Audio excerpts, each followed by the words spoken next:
it's the whole different thing. Whole different thing. Well, it's great to meet you. Thank you for taking a minute out. And I'd love to begin our journey into your life and work by asking you 4 years ago, we were all wrapping our heads around this global pandemic. Mhm. And now that we're kind of in the post-pandemic era of our lives, how did you make it through that time period? And how did it kind of change and affect the way that you live your life now? Great. Yeah, I at the beginning of the pandemic, our governor thought that we were only going to be locked down for 2 or 3 weeks. So my then boyfriend and I decided that I would move in with him. His father was living with him, and his father was showing the first signs of dementia. I'm a psychotherapist, so I was kind of watching this progress. And I thought, well, I can be of use. I can, and of course, I never left. And then we got married, and then his father passed. So the first part of the pandemic was really kind of, with everyone, a little nutty. But one of the things that I felt really strongly called to do at that time, I had an online public-facing school called Journalversity on a platform, a learning platform. And it was just kind of getting off the ground. It wasn't really, we were doing a few things, but it was not my highest priority. But I felt really called to do an open community free course on, I called it Love in the Time of Corona, after Gabriel Garcia Marquez's book, Love in the Time of Cholera. Yeah. And I just started out with little, newsletter type snippets on where to get masks and how are people doing with social distancing, and some facts about COVID that we didn't know yet. And it exploded. I have no idea how people found it.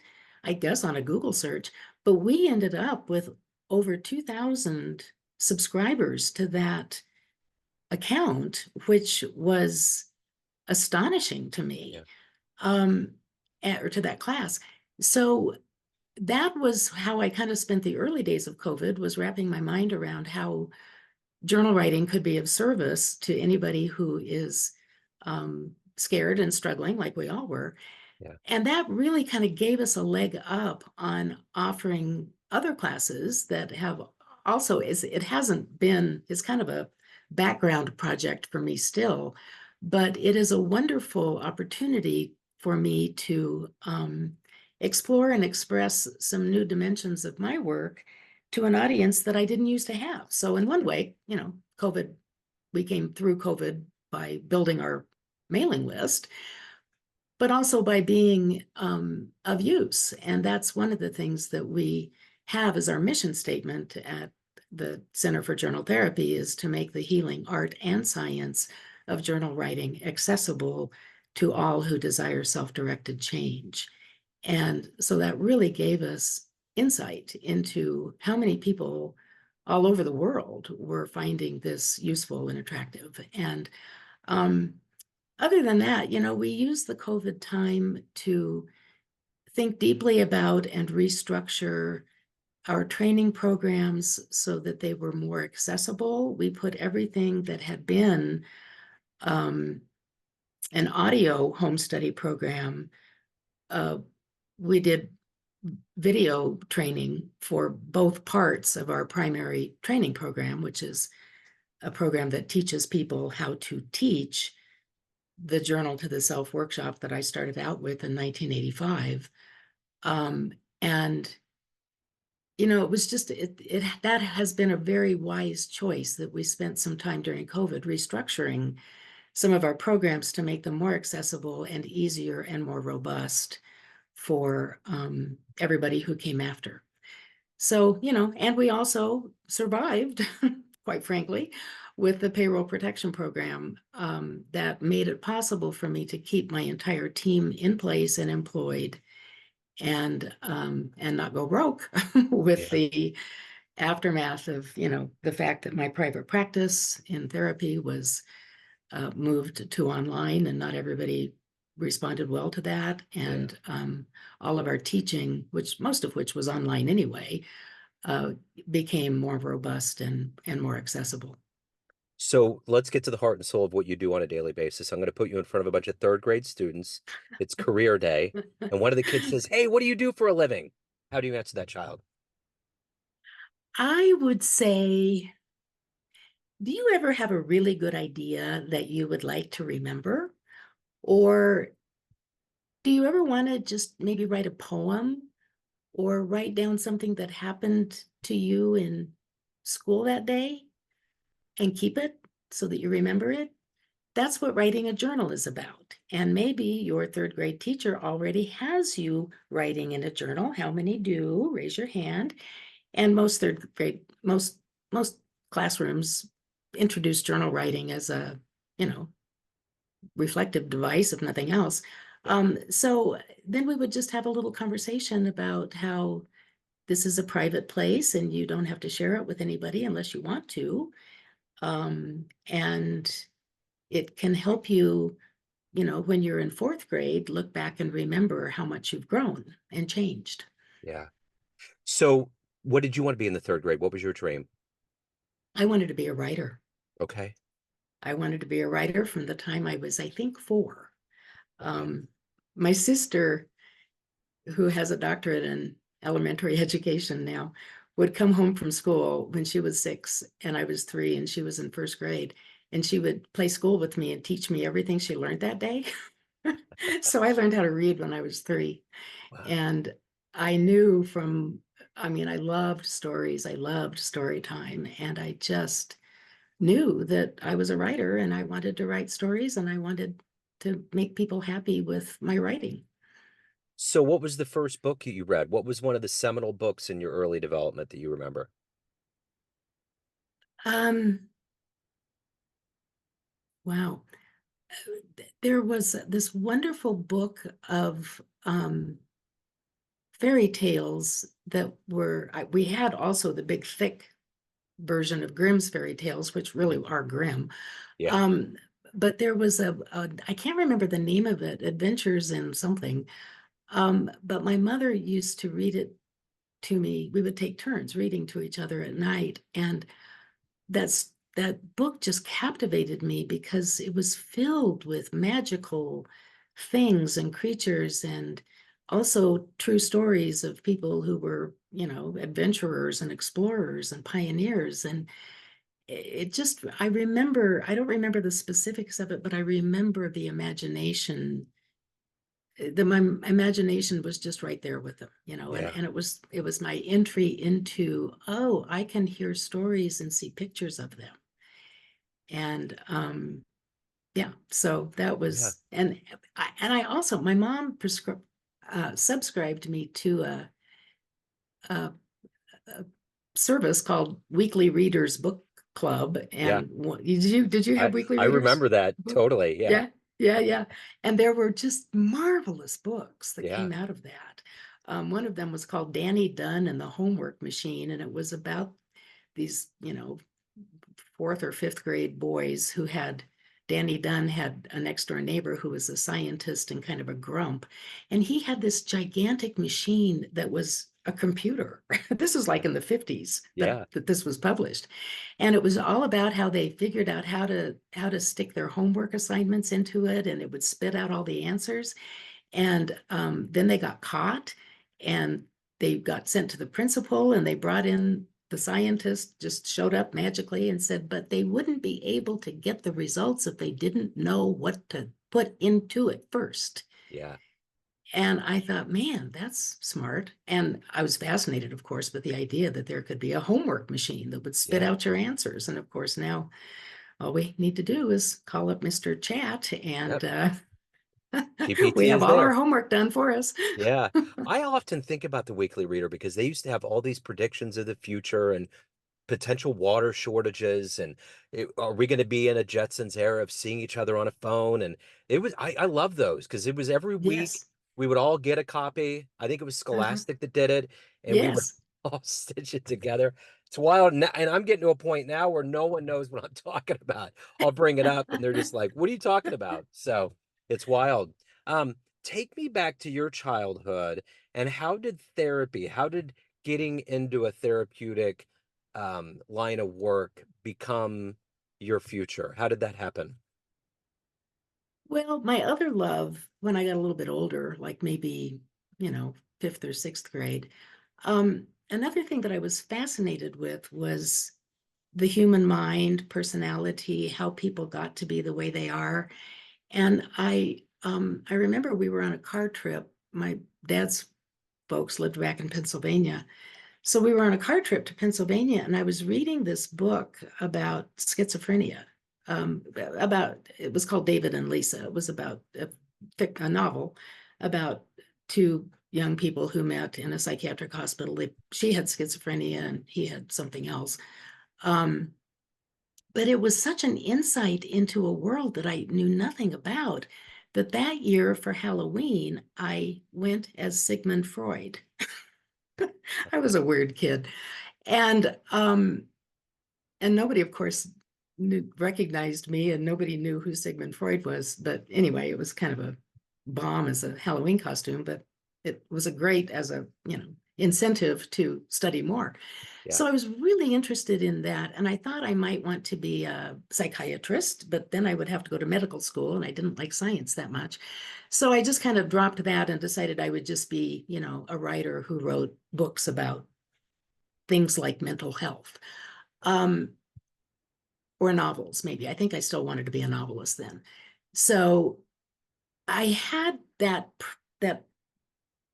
seed planted. I didn't know anything about therapy.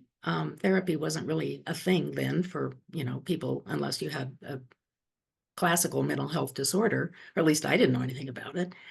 And um, I actually did grow up to be a writer. I was a journalist for many years after college. Worked in publishing. I worked for a small publishing house in Denver and started out as um, an editor with the publisher. He and I were just a two-person show. And then over time, the business grew and I ended up running the editorial department. I was promoted to editorial vice president. Um, but there came a time when I knew that that was not my sole work. And it was great boot camp for learning how to be a disciplined writer, but it wasn't what I wanted to do with my life. So I wandered off in search of my life's work, um, which I had a feeling still involved writing, but I didn't exactly know how. And I didn't, I had an 18-month, I should have called it a sabbatical, I called it freelancing, that ended up in a space where I didn't know what I wanted to be or do, but I figured that therapy, a, a therapy credential might be a pathway for something, that might be it, but it might just be a thing of it. Yeah. So I found a progressive graduate school that didn't require GREs, which which is one of the barriers to my pursuing therapy earlier in my life, is that I, did a lot of really interesting things in college, but studying wasn't one of them. And I didn't have a great GPA. But anyway, I started at this wonderfully progressive school in the fall of 1985. And that same fall, some friends of mine asked if I would teach a little class on journal writing. And I said, get a notebook. It's not hard. And they said, well, not hard for you, hard for us. And I had always written a journal from the time I was 10 because I thought writers wrote journals. It's like I was a writer, and journals is one of the things that writers write. So I was like in my 30s before I even realized that people who didn't think of themselves as writers also wrote journals. That was a real revelation for me. But I invited my friends over to sit on my living room floor, and thank heavens they acted like I knew what I was talking about. But I put together a little workshop, well, 12-hour workshop that drew from my own journal writing that I looked at and said, how do I write a journal? And I realized that without really being aware of it, I had adapted both journalistic techniques and creative writing techniques for my own personal process. So some of the work that was included, some of the techniques, I called them, were original. They are ones that I had, you know, invented for myself as I was working with multiple deadlines in the publishing industry. But many of them were just adaptations of, like in fiction writing, we write character sketches of our characters to find out what their motivations are. It's just backstory. What drives them? How did they get to be this way? What do they eat for breakfast? What kind of shoes do they wear? Just a character sketch to flesh out characters so that we can write them more authentically in the fictional experience. And I just adapted that for, my inner critic, a character sketch of who I want to be in 5 years, um, that kind of thing. And there were 21 of those techniques that I jammed into a 12-hour workshop across 6 weeks. No, 4 weeks then, 3 hours, 4 weeks. And in the first workshop, in the very first class, I looked at the clock at 7:40. We had started at 7 o'clock, and I knew that this was my life's work. I was 6 weeks into my graduate program in counseling, and I knew that the intersection of writing and healing was what I was put on the planet to do. Yeah. And I made a commitment at 7:41 that night that I was following this work wherever it led me, that I kind of took an oath of a vow of poverty. It's like, I don't care if I make any money, I just want to do the work. And it's worked out okay. I Yeah. had to renounce the vow of poverty at some point along the way Yeah. because it was just like, I do also need to live. Yeah. But it's been, I can't imagine, I feel blessed every single day to have been given wonderful work to do and wonderful people to do it with. And, I'm approaching my 40th year in this work, and Yeah. next year it'll be 40 years. Wow. Um, yeah, 25, That's great. So who's been 85 to 25. wow, that's great. So who's been kind of a hero for you, an inspiration for your work? Oh my goodness, so many. The first one that pops to mind is Dr. Ira Progoff, who I consider to be the founder of journal therapy, even though he probably would not have called himself that. There's kind of three primary areas in the field. One is Dr. Progoff's depth psychology method. He was an analytic psychologist in Manhattan, starting in the 50s, and developed a journal workshop that started out as what he called psychological notebooks. He did 3 postgraduate doctoral studies with Carl Jung in Zurich and came back from his third fellowship with Carl Jung just on fire with this idea that he had for a method that he was calling holistic depth psychology, that I would imagine was just making the Manhattan analytic community's head spin, because whoever heard of holistic anything at that Yeah. point. Yeah. But his premise was, people can spend years in analysis, decades in analysis, paying money 2 or 3 times a week.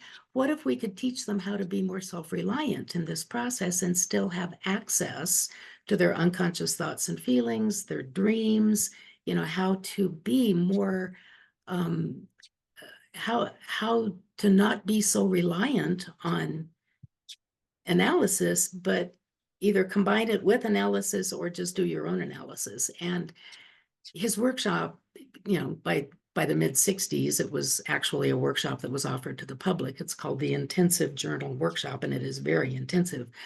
But I have taken that workshop probably 6 or 7 times over the years, starting in 1982, which was a seminal experience for me. It transformed my whole approach to my own journal, and was astonishingly healing. I came into that experience in 1982 in the middle of the biggest traumatic experience of my whole life.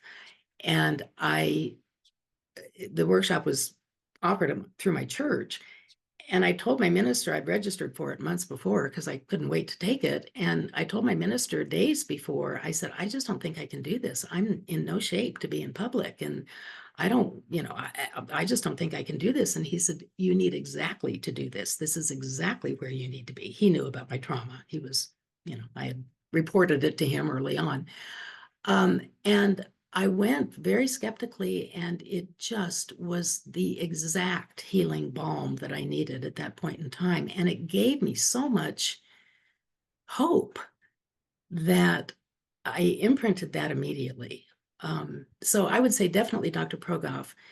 Uh, Two of the pioneers in the field are Christina Baldwin and Tristine Rayner, and they both had their first books out at the time in 1985 that I started um, teaching this work, thinking it was going to be a one-off and I was going to like teach it to my friends and that would be it. Once I had developed the curriculum and knew what I was teaching, I started looking up other people who were doing journal writing. There were 6 books published in that at that time in 1985. There were 6 books on journal writing published, 2 of whom were these 2 other women who had, pioneered the field before I came into it. And I fell face first into their books and realized that I was very much on track with their thinking. And so later I met both of them and they became, wonderful mentors and friends. Um, but they definitely were engaged. And I also would say on that list would be Dr. James Pennebaker, who is the preeminent research psychologist who has studied writing and healing. And he personally has his name on probably at least 200 papers in this field. And his model, which has become known as the Pennebaker paradigm, has been replicated all over the world. So he's like the research guy, and Progoff is the depth psychologist guy, and I'm the humanistic existential relational girl, and the 3 of us are considered the primary theorists in the field. So after all of this time of all of the things that you've accomplished and become, what are you the proudest of? Oh, wow. Well, my initial vision was that I wanted to take this work wherever it would lead me, and where it has led me is all over the world. Not personally teaching all over the world, but we have a long training program now that is called the Therapeutic Writing Institute. It's a fully online school that takes a deep dive. I designed it to be the equivalent of a master's program. But because I've had some very fortunate opportunities to take this work into psychiatric hospitals. I worked for 6 years in psychiatric work, doing journal groups, and for the second hospital I worked with, I was hired as a journal therapist, which was unheard of in those days. So I got to take a really deep dive with clinical journal therapy, and I am so proud that we have seeded, you know, programs all over the world. I think one of the things I'm proudest about is that some of my graduates have gone on to become thought leaders in their own fields. We have a woman, Deborah Ross, who specializes in neuroplasticity, at writing as a form in a specific model, writing as a form of self-directed neuroplasticity. We can change our own brains using the journal. There's so much beautiful work going on in the substance abuse communities and recovery communities. We have, one of the leading people in writing through transitions is one of our alumni. We have offered this work around the world to people who are taking it into directions that I never would have imagined. And I am, I think I am also most proud that I have never, ever let go of the vision of making this work accessible to all who desire self-directed change. And it's just, it's been wonderful work and I've loved all of it. And I haven't loved some of the business aspects, but I have managed to turn myself into a responsible business owner, even though I don't know very much about business still to this day. But I've had wonderful people to work with. I have a great team, all of whom are completely committed to the vision. And I'm just very happy that I was like wandering around with a lantern looking for my life's work, and then I found it, or it found me. Yeah, And I never dreamed it would be like this, but I'm very glad it is and yeah. has been. So at the end of the day, everyone has a perception of you, family, friends, clients, but you run the show. What's your perception of you? Who do you think you are? Well, I am increasingly becoming comfortable with the idea that I have done some pretty amazing things on a shoestring budget without anything other than inspiration and a vision. And I think, um, I think I am perceived as a global thought leader in this field and as a catalyst for change in positive directions. And I think my legacy is going to be the theoretical work that I will leave behind. And I hope that I have planted enough seeds that have grown into enough trees that the work will survive me and I hope go into many other generations. So if anyone wants to delve into the story further, reach out to you, any of your good work, where's the best place to go? Well, journaltherapy.com is our primary website, and just about everything's featured there. But I also have a little free class that I would like to offer any of your listeners, if I may. Sure. So the URL is bit.ly, bit.ly/ uh, KAYK journal, JOURNAL 2024. So bit.ly/K journal 2024. And the course is called J is for Journal, and it's a fun little startup class that has, it uses the acronym journal, JOURNAL, as, J is for just get started, O is for outside inside writing, stuff that originates externally, stuff that originates internally, and it goes on from there through 7 lessons. And the cool thing about it is that embedded in the 7 lessons are 68 writing prompts that I crafted, so they're good. And they go deeply, and it's just a fun little intro experience for Excellent. anybody who wants to learn how to write a journal. Wonderful. I will make sure to put that in the show notes. Kay, this has been wonderful. Thank you so much for your Thank you, story, Joe. your time. I appreciate it. Thank you. Best of luck. Take care.